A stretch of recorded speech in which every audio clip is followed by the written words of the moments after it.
तो हेलो दोस्तों। तो आज हम लोग हिस्ट्री के जो नेक्स्ट चैप्टर के लिए हम लोग स्टार्ट कर रहे हैं, क्राउन का ही है। एक क्लास हुआ है, जो सेकेंड क्लास है। इसमें हम लोग कल हिस्ट्री का 5 हम लोगों ने याद किया था। 5 था, यहाँ तक था, 5 याद किए थे, 5 चैप्टर।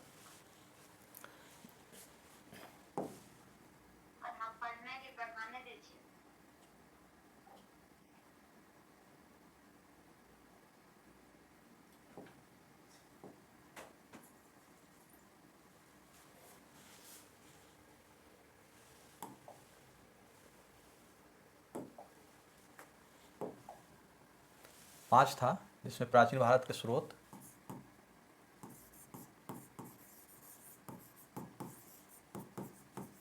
भारत के स्रोत, ठीक है। दूसरा में था आदि मानव,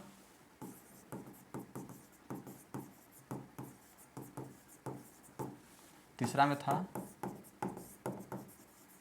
सिंधु घाटी, चौथा में वैदिक सभ्यता, पांचवा में धर्म एवं दर्शन,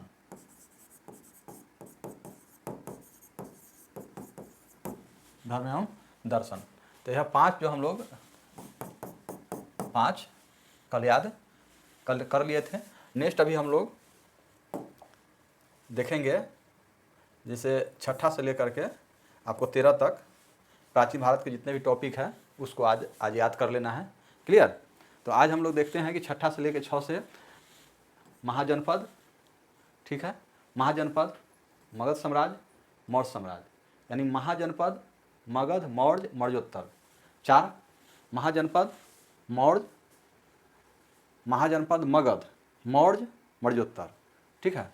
तो इसमें हम लिखते हैं छठा में महाजनपद, महाजनपद, मौर्य, 8 में हो गया मौर्य उत्तर, मौर्योत्तर। तो महाजनपद, महाजनपद मगध, मौर्य, मौर्योत्तर। अच्छा, महाजनपद मौर्य, मगध, महाजनपद के बाद मगध, महाजनपद के बाद मगध, उसके बाद मौर्य, उसके बाद मौर्य उत्तर, मौर्योत्तर, मौर्य उत्तर।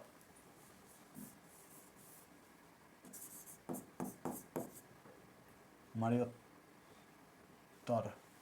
मौर्योत्तर, मौर्योत्तर। तो यह 9 को हो गया। जैसे महाजनपद, महाजनपद, ठीक है, महाजनपद, मगध, मौर्य, मौर्योत्तर, 4 गो।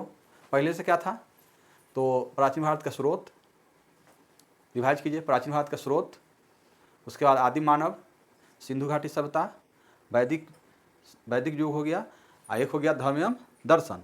अभी छठा में है, हम लोग क्या याद किए, तो महाजनपद, ठीक है, मगध, मौर्य, मौर्योत्तर।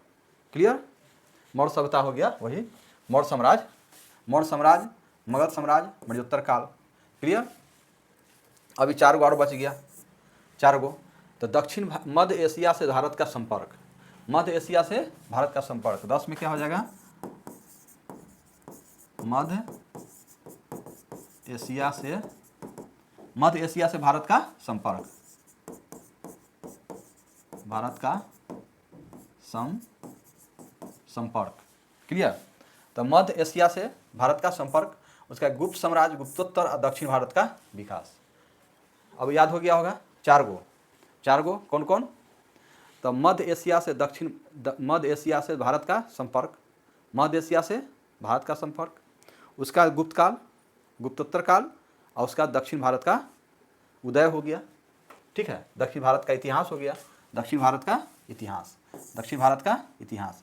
यानी प्राचीन भारत में कौन कौन से टॉपिक है पढ़ने के लिए, वो आपको कम से कम दिमाग में साफ रहना चाहिए कि मुझे कौन कौन से टॉपिक पढ़ना है। क्लियर। टॉपिक ही अगर आपको याद नहीं है तो आप कैसे पकड़ पाएंगे कि यह कहाँ से रिलेट करके कौन सा क्वेश्चन कहाँ से पूछा गया है। क्लियर। तो आपको एकदम दिमाग में एकदम टॉपिक जैसे ही आप एक माइंड मैप में लाइएगा तो आपको प्राचीन भारत का सारा टॉपिक दिमाग में हो जाना चाहिए। अब 1 से लेकर 13 तक हम लोग अभी, आप लोग भी अपने आप में बोलते जाइए चाहे लिखते जाइए और चेक कीजिए कि याद है कि नहीं है। देखिए 1 में प्राचीन भारत का स्रोत, दूसरा हो जाएगा आदिम मानव, तीसरा हो जाएगा सिंधु सभ्यता, चौथा हो जाएगा वैदिक काल, पांचवा हो जाएगा धर्म एवं दर्शन, 5 को हो गया। छठा में महाजनपद, मगध साम्राज्य, मौर्य साम्राज्य, मौर्योत्तर काल, और मौर्योत्तर के बाद लास्ट में आपको 5वां हो जाएगा मौर्योत्तर के बाद इसका दक्षिण मध्य एशिया से भारत का संपर्क। क्लियर। मध्य एशिया से भारत का संपर्क। उसके बाद कौन हो गया, गुप्त काल, गुप्तोत्तर और दक्षिण भारत का इतिहास। अब देखिए इसमें कौन छूट गया है आपको ये देखना है, छूटा भी है क्या, नहीं। प्राचीन भारत का स्रोत हो गया, आदि मानव हो गया, सिंधु घाटी सभ्यता, वैदिक काल, धर्म एवं दर्शन, महाजनपद, मगध, मौर्य, मौर्योत्तर, मध्य एशिया से भारत का संपर्क, गुप्त साम्राज्य, गुप्तोत्तर काल और दक्षिण भारत का इतिहास। ओके। यानी प्राचीन भारत का आपको एक एक करके आपका सारा चैप्टर हो गया। अब हम लोग अभी पढ़ क्या रहे हैं प्राचीन भारत में। देखिए जब भी प्राचीन भारत जब तक ख़त्म नहीं हो जाए ये चैप्टर तो सब दिन रिवाइज कराते ही रहेंगे। चलिए तो अभी हम लोग पढ़ रहे थे प्राचीन भारत के इतिहास। ठीक है, प्राचीन भारत के इतिहास पढ़ रहे थे। तो प्राचीन भारत के इतिहास पढ़ रहे थे तो उसमें हम चलिए देखिए कि क्या चल रहा था।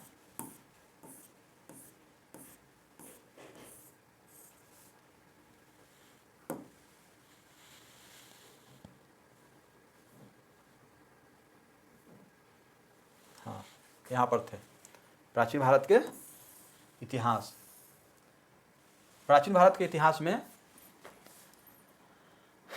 हम लोग देखते हैं प्राचीन भारत के इतिहास में कि प्राचीन भारत में क्या था।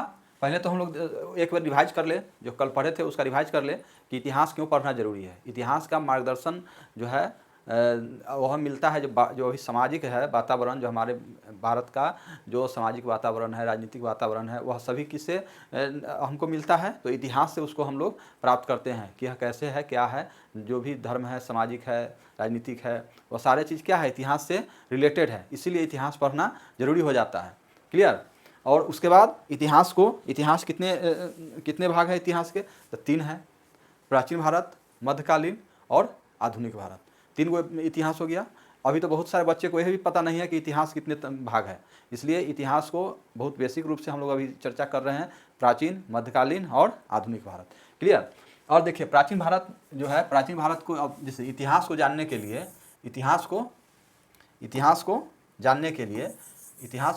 लिए हमें किसकी ज़रूरत होता है, तो स्रोत की ज़रूरत होता है। क्लियर। स्रोत की ज़रूरत होती है। तो इतिहास को जानने के लिए हमें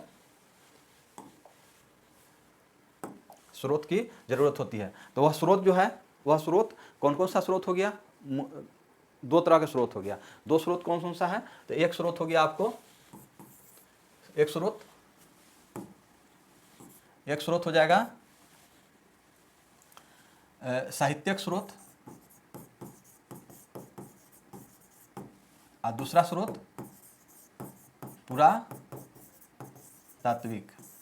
ठीक है। तो यह 2 गो स्रोत हैं इतिहास को जानने के लिए। कौन सा, 2 स्रोत है। तो 2 स्रोत में से अभी हम लोग किसका चर्चा कर रहे थे, साहित्यिक का। ठीक है। तो साहित्यिक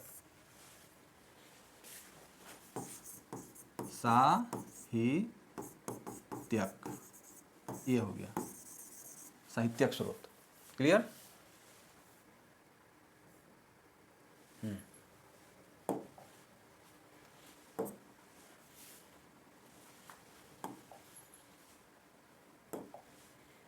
तो आगे देखिए साहित्यिक स्रोत में हम लोग क्या क्या देख लिए थे। तो साहित्यिक स्रोत कितने प्रकार के, तो साहित्यिक स्रोत है दो प्रकार के, दो हो गया, कौन कौन हो जाएगा? दो, देसी और विदेशी। ठीक है, देसी और विदेशी, क्लियर। अब देसी में हम लोग देखेंगे कि देसी में कौन कौन सा था। देसी, देसी में एक में ब्राह्मण, क्या है? ब्राह्मण, ब्राह्मण, एक में ब्राह्मण, दो में बौद्ध, तीन में जैन, चार में ऐतिहासिक,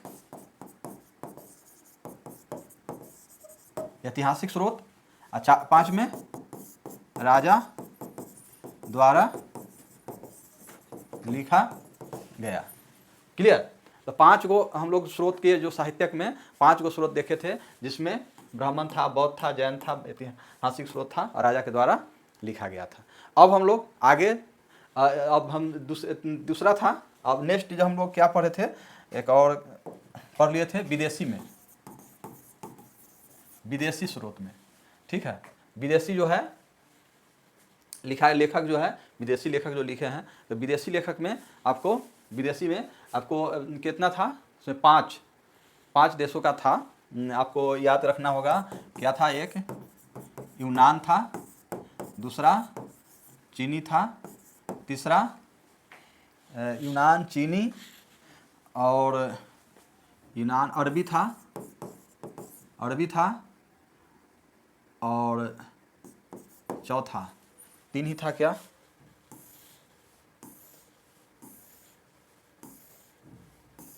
यूनानी, रोमन छूट गया था, रोमन, अरबी, रोमन।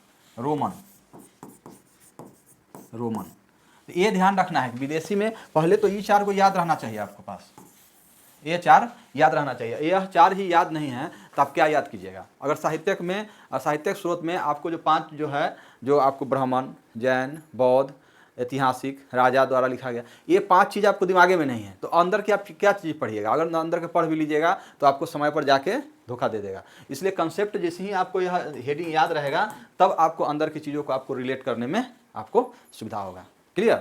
तो चलिए, तो यूनानी, चीनी, अरबी और रोमन। देखिए यूनानी में कौन कौन से थे, यूनानी को हम लोग देखते हैं। यूनानी में एक में हो गया, यूनानी में 1 2 3 4 5 गो, यूनानी में 5 गो था, यूनानी में 5 गो, हेरोडोटस,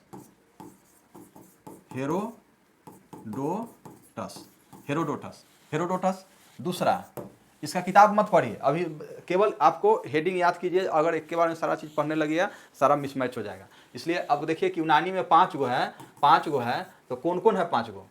ठीक है, 5 गो है, तो पाँचों केवल लेखक का नाम याद कर लीजिए, किताब बाद में याद करेंगे, देख लेंगे साथ ही साथ, अगर होता है तो फिर कर लेंगे। दो में आपको हो जाएगा मेगास्थनीज,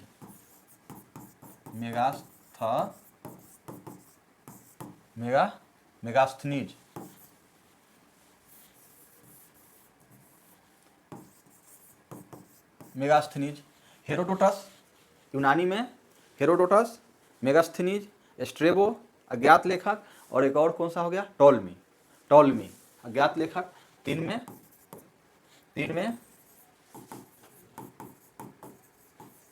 अज्ञात लेखक, चार में स्ट्रेबो, और 5 में टॉलमी। ठीक है, तो टॉलमी पूरा लॉ होगा, टॉलमी। तो यह पांच जो है लेखक आपको यूनानी हो गए। ये भी याद रखना है कि कौन सा यूनानी, अगर पूछ दिया कि आपको कौन सा यूनानी लेखक है, कौन सा अरबी लेखक है, अभी जो एग्जाम के सेटर का कोई भी ठीक नहीं रहेगा। सारे क्वेश्चन तो सिंपल सब पूछे हुआ है, इस तरह से क्वेश्चन आपको पूछ दे सकता है कि हाँ कौन सा लेखक जो है यूनानी लेखक ने आपको ऐसे यह काम किया। ठीक है, बस उसी में घुलमुला जाइएगा। इसलिए इसको अगर आप केवल यह याद रखिए कि यूनानी लेखक कौन कौन आया था, कौन कौन लेखा था। तो यूनानी लेखक में हेरोडोटस, मेगास्थनीज, अज्ञात लेखक, टॉलमी, स्ट्रेबो। याद हो गया? साथ ही साथ याद करते जाइए, घर के लिए याद रखना नहीं है कि बाद में हम कॉपी में बंद कर लिए हैं उसका तब याद करेंगे, नहीं। हेरोडोटस, मेगास्थनीज, अज्ञात लेखक, टॉलमी, स्ट्रेबो। Okay, finish. अब हम इसके बारे में हम किताब उताब के बारे में फिर से बाद में बात करेंगे, ठीक है। अभी केवल इतना याद कर लिए, बात खत्म हो गया। यूनानी में पहले आपके विदेशी में कौन कौन सा था, ये दिमाग में घुमा लीजिए। यूनानी, रोमन, चीनी, अरबी, याद आ गया कौन को विदेशी में कौन कौन सा, और दिमाग में अलग नहीं दिमाग देना है। यूनानी और रोमन, चीनी, अरबी लेखक, ये 4 गो कम से कम याद रखिए कौन कौन लेखक, आपको कौन अरबी लेखक कौन चीनी लेखक आपको रखना है कि नहीं। अगर यह याद रखते हैं तो आपको आसान हो जाएगा आगे चल के। चलिए अब चीनी लेखक के बारे में जानते हैं, क्लियर। चीनी लेखक के बारे में जानते हैं, चीनी नहीं रोमन लेखक, रोमन लेखक। तो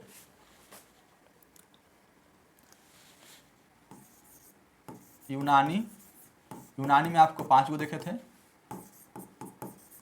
रोमन में एक है, रोमन में एक है। तो वह रोमन में एक कौन सा है, प्लिनी की प्लिनी कहा गया, हाँ प्लिनी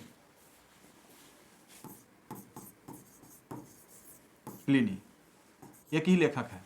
कौन सा है, रोमन में एक ही लेखक है, प्लिनी, क्लियर। चलिए एक लेखक है प्लिनी, याद हो गया होगा। यूनानी में 5, रोमन में 1 प्लिनी, यूनानी में 5 कौन सा, हेरोडोटस, मेगास्थनीज, अज्ञात लेखक, टॉलमी, स्ट्रेबो, क्लियर। और रोमन में टॉलमी। चलिए रोमन आ गया, ये 5 गो ये हो गया, एक रोमन हो गया। अब चीनी में चलते हैं। चीनी में 1 2 3, चीनी में 3 है, चीनी में 3 है,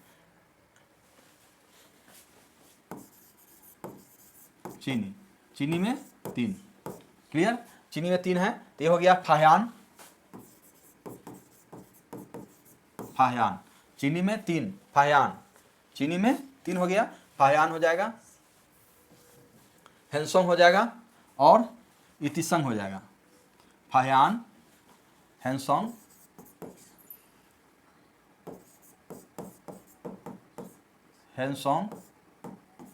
और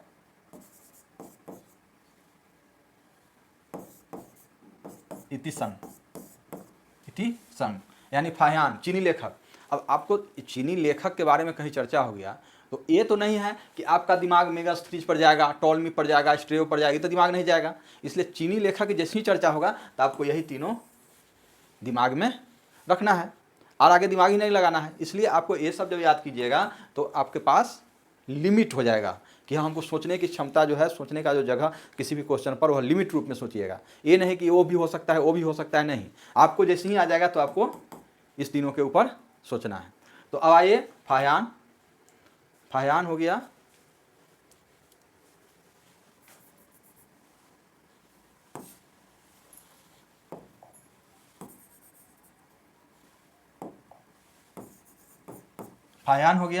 हेंसोंग हो गया और इतिसंग हो जाएगा, ठीक है।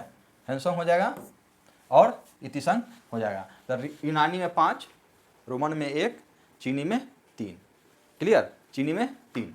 चलिए आगे देखते हैं। और अरबी लेखक में, अरबी में भी 3 लेखक हैं। अरबी में भी 3 हो जाएगा, अरबी में भी 3 हो जाएगा। सुलेमान, अलबरूनी और तारानाथ।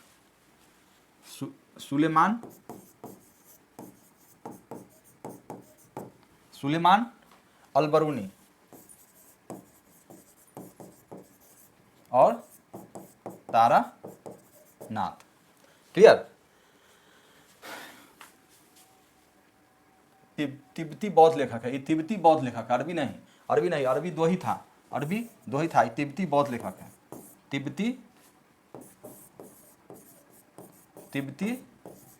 बौद्ध लेखक थे। अरबी में 2, सुलेमान और अलबरूनी। क्या हो गया, सुलेमान और अलबरूनी, यह हो जाएगा आपको अरबी लेखक सुलेमान एंड अलबरूनी। और तिब्बती बौद्ध लेखक हो जाएगा तारानाथ, क्लियर, तारानाथ। तो अभी हम लोग जो है विदेशी बारे में पहले आप देश जो आपको कहाँ कहाँ से आया है, देश का नाम ये खाली याद रखिए। तो यूनानी, लेखक नहीं याद रखिए अभी, यूनानी, अरबी, चीनी और रोमन, सीरियल से याद कीजिएगा। तो यूनानी, रोमन, चीनी, अरबी, एगो तिब्बती बौद्ध लेखक, यही हो गया तिब्बती बौद्ध लेखक। अब आपको याद करना है, अब आपको बोलना है जो यूनानी थे वो यूनानी कै गो था, तो 5 गो था। 5 गो कौन कौन था? तो हेरोडोटस, मेगास्थनीज, अज्ञात लेखक था, टॉलमी था, स्ट्रेबो था। बात फिनिश हो गया। अब आ गया हो गया आपको रोमन। तो रोमन में क्या था? रोमन में एक ही था, कौन था वो? रोमन में प्लिनी, रोमन में था प्लिनी, रोमन में एक था प्लिनी। चीन में कौन सा था? तो चीन में हेनसोंग और फाह्यान और एक और था, 3 था, हेनसोंग, फाह्यान और आपको इतिसंग याद करना है। इतिसंग क्या हो गया? चीनी लेखक 3 हो गया, हेनसोंग, फाह्यान, इतिसंग। क्लियर। अब आ जाइए आपको एक जो अरबी लेखक में सुलेमान और अलबरूनी,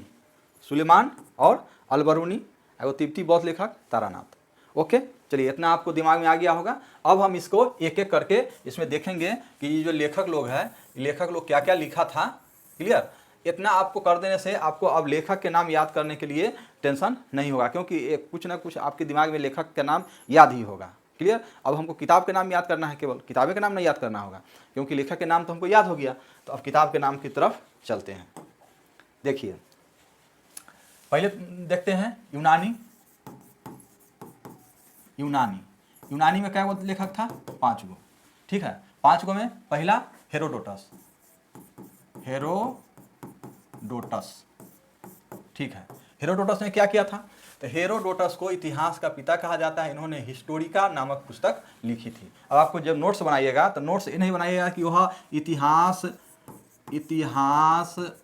का पिता कहा जाता था, ऐसे नहीं लिखना है नोट्स में। इस तरह से नोट्स नहीं बनाना है, क्योंकि आप जब पढ़ लिए हैं तो नोट्स तो आपको रिवाइज करना है, नोट्स तो बनाना है। तो नोट्स ऐसे नहीं बनाना है, ठीक है,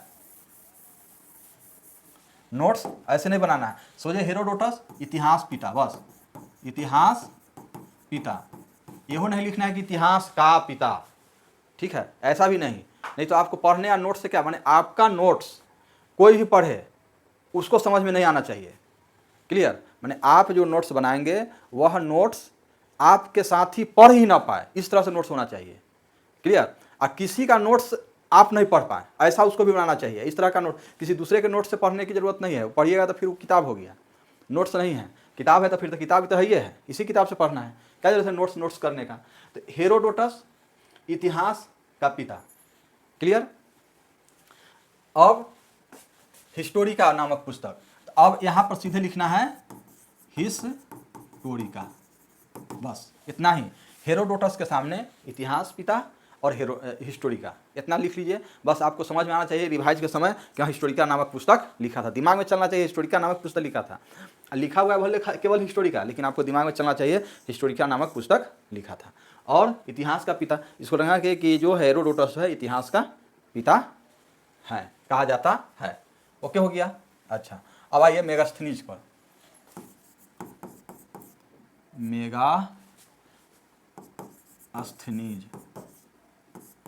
मेगास्थनीज। अब मेगास्थनीज क्या था? तो मेगास्थनीज सेल्यूकस के राजदूत के रूप में सेल्यूकस के राजदूत। क्लियर। सेल्यूकस के राजदूत, तो यहां पर सीधे सेल्यूकस,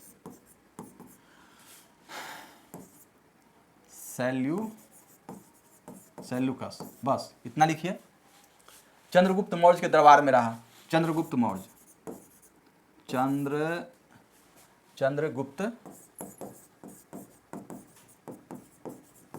मौर्य, इतना ही लिखना है। ओके हो गया। इंडिका की रचना की, ठीक है, इंडिका इंडिका है तो ये अपर्याप्त है, अपर्याप्त है। क्लियर।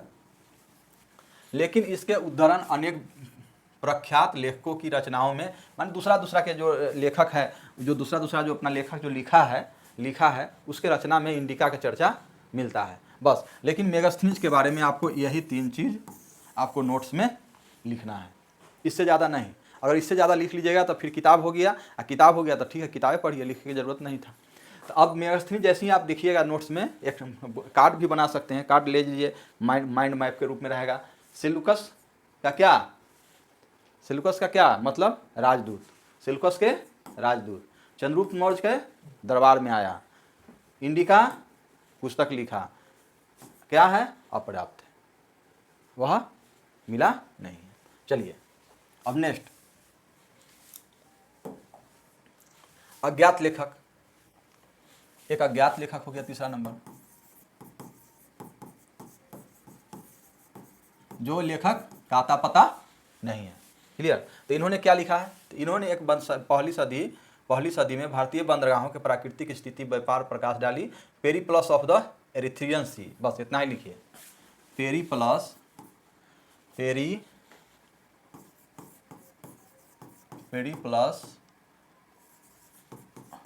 ऑफ द एरिथ्रियन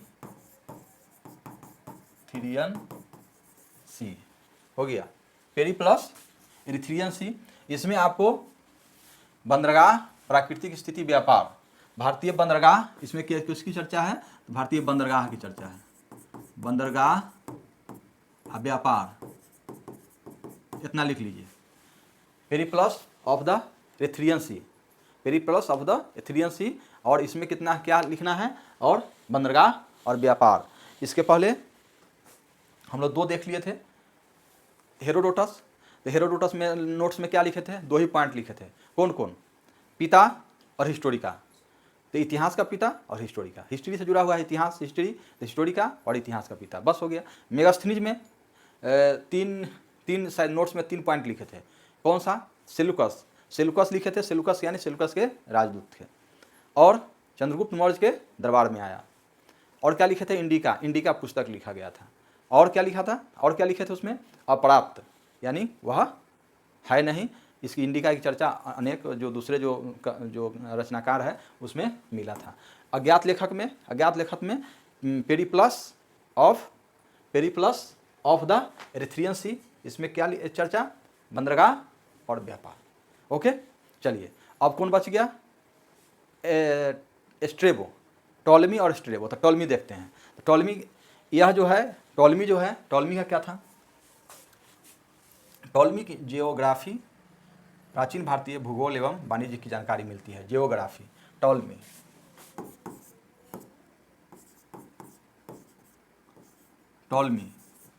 ठीक है। Ptolemy geography,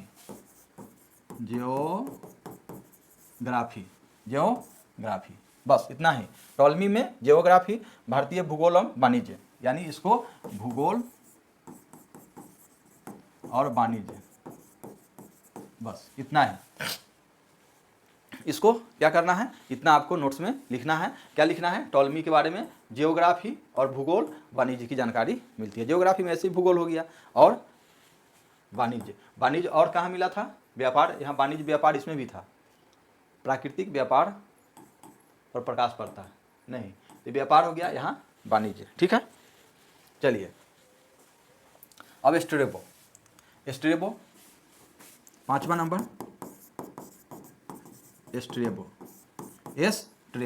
Strabo. आप लोग भी क्राउन जो है साथ में रखिए, और अपना यहाँ जो हम लिखते जाते हैं तो इस तरह घसटुआ नहीं, आपके किताब में से देख करके स्ट्रेबो उसको लिख लीजिए। तो स्ट्रेबो क्या किया था? स्ट्रेबो क्या किया था?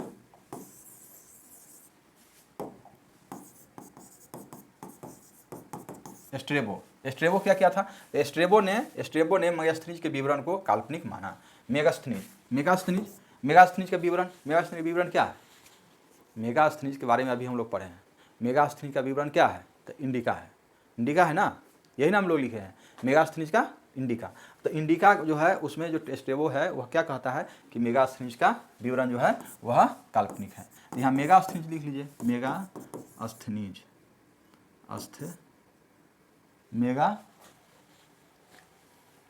मेगास्थनीज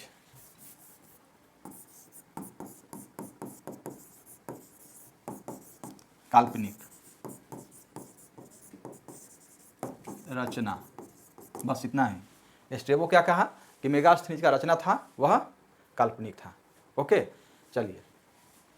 तो अभी हम लोगों ने क्या किया है कि यूनानी लेखक जो 5 को थे, कौन कौन 5 था, फिर से बोलिए। हेरोडोटस का हिस्टोरिका, क्लियर, इतिहास का पिता, उसका मेगास्थनीज, सेलुकस, चंद्रगुप्त मौर्य, इंडिका, अपर्याप्त, अज्ञात लेखक, पेरिप्लस ऑफ इरिथ्रियन, उसके बाद आपको हो जाएगा एस्ट्रेबो, टॉलमी का कौन सा होगा, टॉलमी हो जाएगा आपको जियोग्राफी का, भूगोल वाणिज्य, और आपको नेक्स्ट हो जाएगा एस्ट्रेबो ने मेगास्थनीज के रचना को काल्पनिक माना। ओके, चलिए अब नेक्स्ट देखते हैं रोमन लेखक। तो रोमन में एक ही था, ठीक है, एक ही था, तो वह क्या, प्लिनी क्या है, प्लिनी की नेचुरलिस हिस्टोरिका भारत और इटली के बीच होने वाले व्यापारिक संबंधों की जानकारी देती है। नेचुरलिस हिस्टोरिका,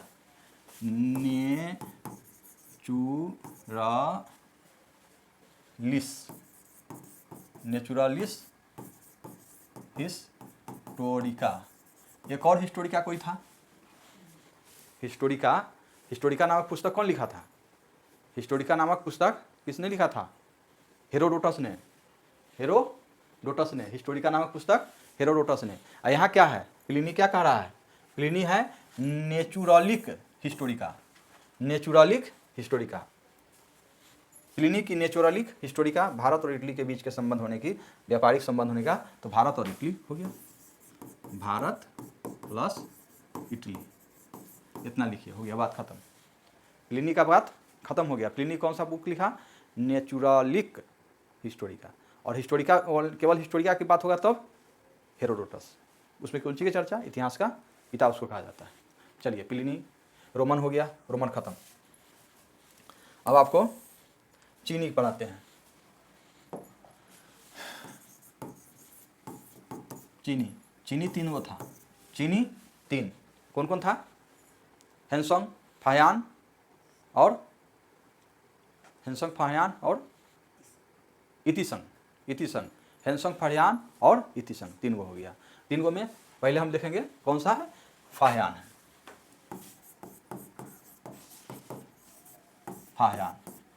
एक में फाहियान। चंद्रगुप्त द्वितीय शासनकाल में भारत आया 5वीं सदी के प्रारंभ में। देखिए, चंद्रगुप्त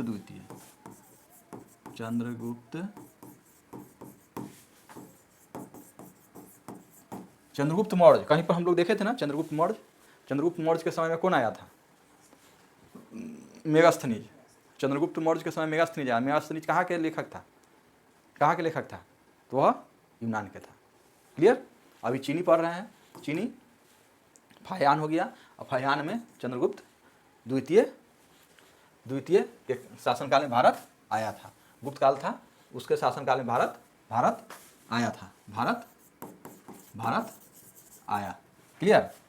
वह 5वीं सदी के प्रारंभ में था, 5वीं सदी के प्रारंभ में उसने फुकोकी की रचना की, जिसमें गुप्त काल में भारत के सामाजिक, आर्थिक, धार्मिक स्थिति पर प्रकाश डालता है। फुकोकी,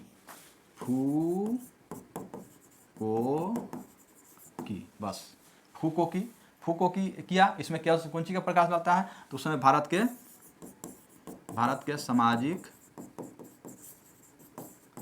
राजनीतिक और आर्थिक और धार्मिक स्थिति पर प्रकाश डालता है।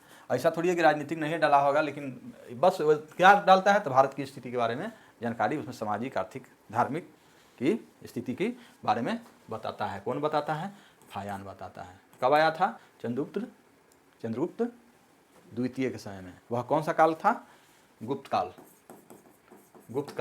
चंद्रगुप्त मौर्य काल, याद अब सब याद कराएंगे, सबको याद करते रहना है, हो जाएगा याद, चिंता नहीं करना है। चलिए नेक्स्ट देखिए,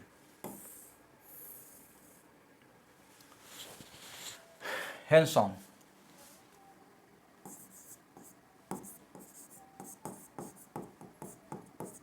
हैंसोंग हैंसोंग हैंसोंग यह हर्षवर्धन के समय में भारत आया था। हर्षवर्धन, हैंसोंग से हर्षवर्धन, हर्षवर्धन, हैंसोंग से हर्षवर्धन। एक के बार अब याद भी नहीं किया कि ईस्वी सन, सब याद करने लगे, पता चला कि बस सब भुला गए। केवल याद कीजिए कि हाँ किस समय आया था, तो हर्षवर्धन के समय में आया था। जब हर्षवर्धन पढ़ेंगे फिर बार बार इसको पढ़ना तो बार बार है, उसमें फिर डेट हम जोड़ देंगे। क्लियर? ये नहीं कि एक बार पढ़ लिया बात खत्म हो गया, तब तो कहानी खत्म हो जाएगा।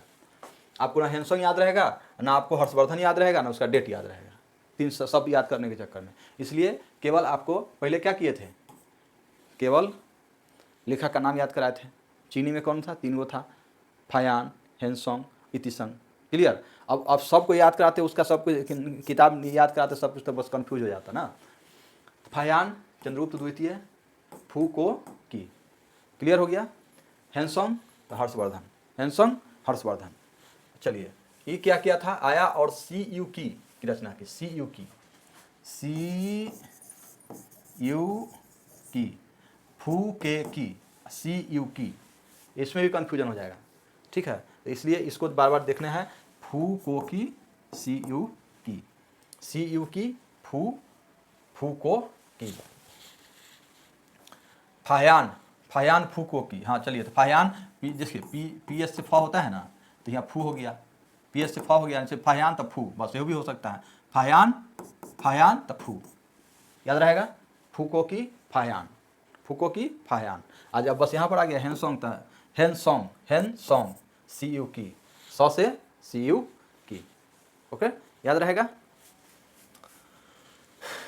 वाटर्स के अनुसार यह भारत को इंटू नाम देता है। हैंसोंग के मित्र वी ली ने हैंसोंग की जीवनी लिखी। इन्होंने हर्षकालीन राजनीति के साथ साथ धर्म, रीति रिवाज, समाज का वर्णन किया। इसमें 138 देशों का विवरण मिलता है। देखिए इसमें 138 देश, देखिए ये जो है सी यू की में जीवनी लिखी इनके हर्षवर्धन का, इसने हर्षकालिक राजनीति के, हर्षकालिक मित्र विहिली ने हैंसोंग की जीवनी लिखी थी। ठीक है, जीवनी लिखा कौन लिखा, तो मित्र विहिली ने लिखा। इतना नहीं पूछा कि हाँ हैंसोंग का जीवनी कौन लिखा, हैंसोंग आया था, किसके समय में आया था, उसको कौन सा किताब लिखा, वो हो गया आपका। ठीक है, लेकिन अब इसमें इसने हर्षकालिक राजनीति के साथ साथ धर्म, रीति रिवाज एवं समाज का वर्णन किया। ठीक है, तो हैंसोंग की जीवनी लिखी इसने हर्षकालिक राजनीति के, हर्षकालिक, हर्षवर्धन राजनीति के, यानी धर्म, रीति रिवाज, समाज के बारे में जानकारी मिल जाता है। हो गया, इतना दिमाग नहीं लगाइए। 138 देशों का वर्णन है। चलिए 138 लिख लीजिएगा, 138 ऐसे 138 हो गया, नोट्स में 138 याद रहेगा। इतिसंग, इतिसंग, इतिसंग, इतिसंग, इतिसंग, इतिसंग क्या है, यह 7वीं शताब्दी में भारत आया, नालंदा एवं विक्रमशिला विश्वविद्यालयों का वर्णन किया। यह नालंदा और विक्रमशिला, बस इतना ही लिखना है। 7वीं शताब्दी में आया लिखना है, 7वीं भी लिख लीजिए बगल में ऐसे करके, 7वीं, 7वीं हो गया। यानी नालंदा, विक्रमशिला और 7वीं, बस इतिसंग के बारे में इतनी ही जानकारी लेना है कि यह नालंदा, नालंदा, विक्रमशिला और 7वीं। क्लियर? 3 गो लेखक हम लोग पढ़े चीनी, कौन कौन, फायान, हैंसोंग, इतिसंग। क्लियर? फायान, फायान चंद्रगुप्त द्वितीय, फीयुकी, फूको की, चंद्रगुप्त द्वितीय, फूको की, हैंसोंग हर्षवर्धन, सीयूकी और इतिसंग, इतिसंग नालंदा, विक्रमशिला। बस इतना याद रखिए। उसके बाद और जानकारी इसके बारे में हम देंगे, इसके बारे में और जानकारी मिलेगा आपको, लेकिन कम से कम इसके बारे में इतना तो 2 पॉइंट तो हाथ में रहना चाहिए। पता चलता है कि पूरा पढ़ने के चक्कर में सारा पॉइंट खत्म हो जाता है। ठीक है, अरबी लेखक देखिए, अरबी लेखक,